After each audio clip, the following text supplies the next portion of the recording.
O brasileiro é corajoso. O brasileiro é corajoso. Basta você ver um ônibus às 6 da tarde. Não precisa muito mais. Não precisa mais nada.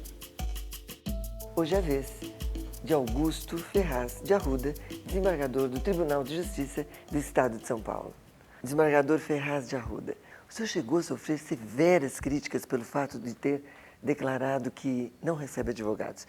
Afinal, doutor Augusto, o senhor recebe advogados no seu gabinete? Essa é uma questão interessante, porque eu escrevi um artigo e a respeito dessa questão, acabei recebendo uma representação junto ao Conselho Nacional de Justiça que acabou por arquivar. E nem poderia ser de outra maneira, Sim. Porque foi uma liberdade de expressão. Não é? A questão do não recebimento do advogado é uma questão quando o advogado, no meu entender, infringindo as regras do Código de Processo Civil, vá ao seu gabinete, vá ao gabinete do desembargador, sim, para fazer uma sustentação oral. O que não é o caso. Que não é o caso. Então, para medidas urgentes que o advogado... Claro que eu recebo advogado para despachar petições urgentes e também para entrega de memoriais. Sim. O que eu quis dizer é que o gabinete não era local para sustentações orais, ainda mais unilaterais, né? Sem a outra parte estar presente. Isso me parece... Porque fere, né? Porque o Código de Processo Civil não prevê isso. Né? Eu estou adstrito como juiz, adstrito ao Código de Processo Civil. Quando uma parte só vai, né? Uma parte só. Então, até agradeço a oportunidade para deixar bem claro isso. Eu trabalhei com o Dr. Negrão, trabalhei com o Manuel Alceu, com o professor Frederico Marx, e respeito muito a advocacia, evidentemente, e nem poderia ter esse imenso respeito, tanto que foi um advogado que me defendeu lá no Conselho Nacional de Justiça. Pronto, então está explicado, né, desembargador? Está explicado, imagino que esteja. E quanto àqueles que pretendem diminuir pela metade o tempo de férias da magistratura, vale a pena entrar na polêmica? Essa questão... Está quente, né? Está quente, foi levantada agora recentemente, ou digamos assim, requentada pelo ministro César Peluso, mas ele colocou uma posição interessante. Ele particularmente é favorável, evidentemente, a férias 2 vezes por ano. Mas a verdade que eu quis passar o recado é que a ideologia dominante hoje fica muito difícil sustentar qualquer posição de que a profissão, a função jurisdicional, não a profissão, mas a função jurisdicional exige muita dedicação, muito tempo e muito desgaste individual, e seria justo que essas férias prosseguissem. Mas a ideologia dominante, até recentemente vi um artigo na Folha de São Paulo a respeito dessa questão, então que se dizia, bom, mas acontece que o trabalhador da empresa privada, ele não tem essas regalias, essas mordomias que um juiz tem. Então, esse é o democratismo, não é? Quer dizer, comparar situações que não podem ser comparadas. São incomparáveis, né? São incomparáveis. Então, não pode usar esse argumento ad terrorem, mas que vale muito hoje para a ideologia dominante, no sentido de suscitar, mas por quê? Então isso é uma injustiça. Por que o trabalhador tem férias anuais, uma férias por ano e o juiz ou o magistrado tem 2? Ou então também eles não entendem, às vezes, a justiça está lenta. Tudo bem. Só que, muitas vezes, o magistrado trabalha, inclusive, nas férias. Eu me lembro do doutor saudosa memória, muito meu amigo, Vonei Corrêa Leite de Moraes, que ele dizia o seguinte: o que eles imaginam que o juiz que está trabalhando como um jogador de futebol, ou seja, tem tempo certo para decidir, né? Não verdade, isso é uma verdade. É impossível, né? Mesmo essa meta... Não há tempo para decidir mesmo. Meta que foi instituída pelo Conselho Nacional de Justiça, meta.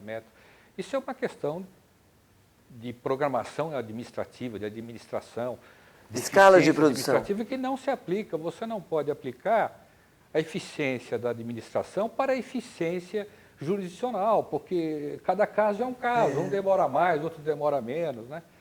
Inclusive... Seria mais para a escala de produção, né? É meio absurdo isso, né? Bom, continuemos com os absurdos. Agora, no âmbito da administração pública, desembargador, o que o senhor tem a nos dizer sobre esse projeto que prevê a quebra de sigilo, penhora de bens, invasão de domicílio pelo fisco, inclusive sem passar pelo judiciário?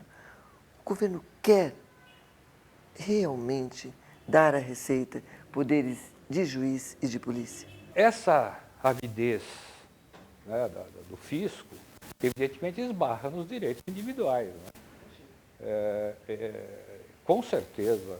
Inclusive isso, do contribuinte, né? Pelo que eu pude ler, quer dizer, se o contribuinte, imagine, se não pagar IPVA ou IPTU, se estiver devendo, exatamente. ele tem poder de penhora. Eu penso isso que seja mais uma jogada política do que propriamente. Mas será que passa? Não, não passa. Eu acho Pode que não passar, passa. né? Não, não pode. Eu acho que se passar, se eventualmente passar como uma jogada política, o Supremo corta. Sim. Deve cortar. É o mínimo, né? Que Esperamos. Avança completamente nas garantias individuais, né? Mas e por falar em poder de polícia, como tem sido a atuação do Ministério Público no que diz respeito à ação civil pública? Tudo caminha bem, obrigada. O que acontece muitas vezes, por meio da ação civil pública, o Ministério Público pretende que o Judiciário substitua funções sociais, que Sim. não é incumbência do Judiciário, muito embora também a ideologia do democratismo acha que o juiz deva fazer justiça social, está implícito no próprio ato de julgar uma justiça social. Agora, a justiça social é aquela que incumbe à administração pública, né? Não ao Judiciário. Sim. E a ação civil pública, às vezes, muitas das vezes, meu campo de atuação, eu observo que, às vezes, algumas vezes ela é usada como instrumento político, outras vezes com a intenção de fazer o judiciário substituir a administração pública. Né? E com isso, eu intentei a ação, mas o juiz julgou improcedente, isso é transferir a responsabilidade para o judiciário. Nós fazemos, mas infelizmente... E como se ajusta isso? Isso se ajusta, eu acredito, que depende muito da postura da Procuradoria, do Conselho, do Ministério Público, no campo do Estado, evidentemente, de modo a colocar as coisas nos seus devidos lugares. Não é? O Ministério Público, nos últimos 15 anos, ele mudou a feição. Ele está muito mais eficiente nesse sentido de, realmente, ele está mais, mais... Preciso, talvez. Não, ele está menos suscetível às influências políticas. Então, ele tem agido com o rigor necessário, que cabe a ele agir. Eu acho que as coisas têm que ser ocupadas. O Ministério Público cabe a acusar, a polícia a investigar e o juiz a julgar. A hora que um começa a avançar na função do outro, dá esses problemas sérios que nós vemos na imprensa. Né? O que lhe aflora de pronto quando pensa na nossa carga tributária? O senhor prefere não responder? Não, eu posso responder. A carga tributária é um assunto bastante complexo, porque o Estado brasileiro tem, de um lado, ele tem dívida externa, ele tem a dívida interna, ele tem os empréstimos, as dívidas, títulos públicos, tem os compromissos do Brasil, não é? Que é a balança comercial, a balança de pagamento, essas coisas todas, de um lado. De outro, ele tem que dar atendimento aos problemas sociais. Sim.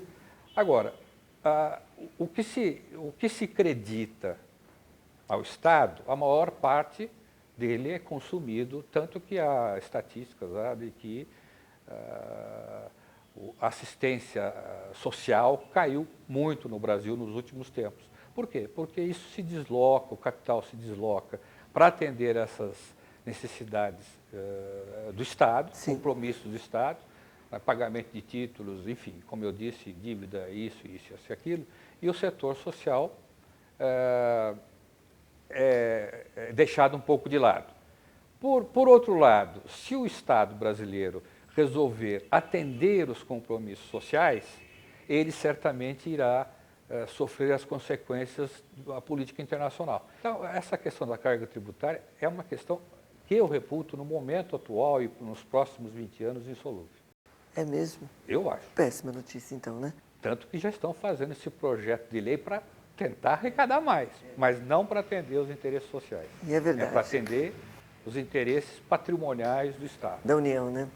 Bom, desembargador, nós vamos interromper alguns instantes. Você continue aí, que daqui a pouco estaremos de volta, hein? Até já.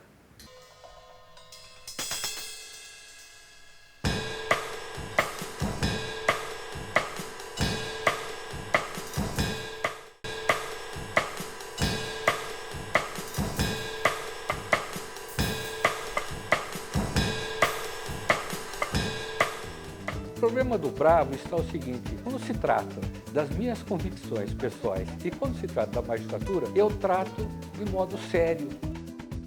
Desembargador Ferraz de Arruda, vamos mudar um pouco de assunto agora. Vamos dar uma descontraída. O senhor atualmente participa da banca de concurso para a magistratura. O nível dos candidatos é bom? Eu estaria mentindo se dissesse que é bom. Não tem estado bom? Não tem estado bom. Esse é um problema que decorre. Eu escrevi um capítulo Sim. Do livro Recrutamento e Formação dos Magistrados no Brasil, em que eu examino essa questão da formação e do recrutamento de juízes. O problema hoje, a experiência do concurso mostra que esse nível intelectual do candidato independe da faculdade de direito da onde... É um esforço próprio, né? É. De cada um, quer dizer. Não depende da faculdade de direito. Isso mostra que, de modo geral, com raras exceções, de modo geral, o nível cultural e intelectual está sofrível. Isso se dá também, em grande parte, pelo fato de que os cursinhos formatam o candidato. Né? É aquela história do... O senhor acha que eles amoldam? Amoldam, não tinha dúvida. Formal. Então, o que acontece é o seguinte, com devido respeito aos professores de cursinhos, mas é uma questão vista sobre o problema técnico. Quando ser juiz implica num conhecimento, uma vivência existencial, cultural e política. E eles não têm, eles têm da técnica. Tanto que é interessante na banca de concurso que eles respondem, mas eu pergunto o porquê disso, aí para. Aí complica. Aí complica-se. O que é isso? Isso é isso. Muito bem, mas por que é assim? Aí parou. Porque ele não está programado para responder, ele não foi programado para responder o porquê.